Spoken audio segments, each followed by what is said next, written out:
بسم اللہ الرحمن الرحیم۔ ناظرین و سامعین، بڑی خوبصورت دعا ہے، رسول اللہ صلی اللہ علیہ وسلم نے اللہ تعالیٰ سے مانگا ہے، اور ہمیں پتہ چلتا ہے کہ ہمیں اللہ تعالیٰ سے کیسے مانگنا ہے اور مانگنے کا سلیقہ اور انداز کیا ہے۔ حضور علیہ السلام اللہ تعالیٰ سے اکثر یہ دعا کرتے تھے۔ حضرت انس رضی اللہ تعالیٰ عنہ اس کے راوی ہیں،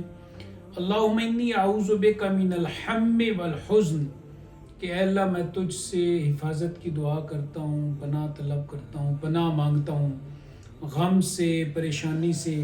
واعوذ بک من العجز والکسل،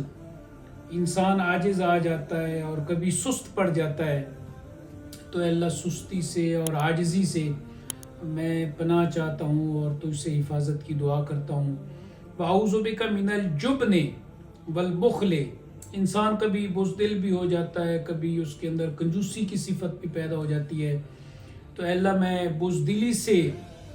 بھی تیری پناہ چاہتا ہوں، اور کہیں پہ اگر میرے اندر یہ صفت ہو کنجوسی کی یا بخل کی، تو اس سے بھی تجھ سے حفاظت کی دعا کرتا ہوں۔ واعوذ بک من غلبۃ الدین وقہر الرجال، ظاہر بات ہے معاشی حالات کبھی اچھے ہوتے ہیں اور کبھی اچھے نہیں ہوتے، انسان پر قرض بھی چڑھ سکتا ہے، تو آپ علیہ السلام اللہ تعالیٰ سے دعا کرتے تھے کہ اے اللہ قرض کے چڑھ جانے سے، یا دوسری صورت یہ ہے کہ لوگ مجھے دبا لیں، سپریس کر لیں، تو اس سے بھی میں تیری پناہ چاہتا ہوں۔ آپ اس میں دیکھیں کتنی خوبصورت دعا ہے، اور کیا خوبصورت الفاظ ہیں، اور کیا خوبصورت انداز ہے